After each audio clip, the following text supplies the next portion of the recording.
bacon and egg pizza, actually.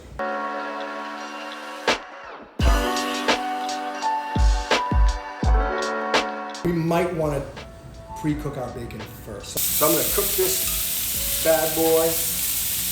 We've got the edges kind of crispy, which is beautiful. Oh, obviously a lot of baking steels. I've got one on the top shelf and one on the bottom shelf. We're going to use one steel today. I'm using a secret ingredient, chopped parsley. And this dough is it's literally a 3 or 4 day fermented dough. These are pretty fresh farm eggs.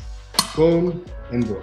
I'm literally just gonna take some fresh mozzarella and just kind of place it on. I'm gonna break it up. I'm gonna try to save a little bit of room towards the center because that's where I'm gonna be dropping my eggs mid-bake.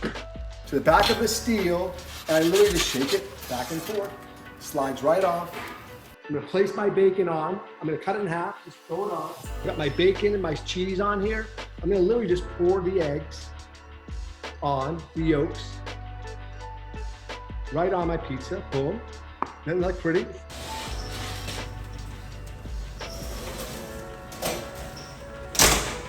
So now you can see our bacon and egg pizza.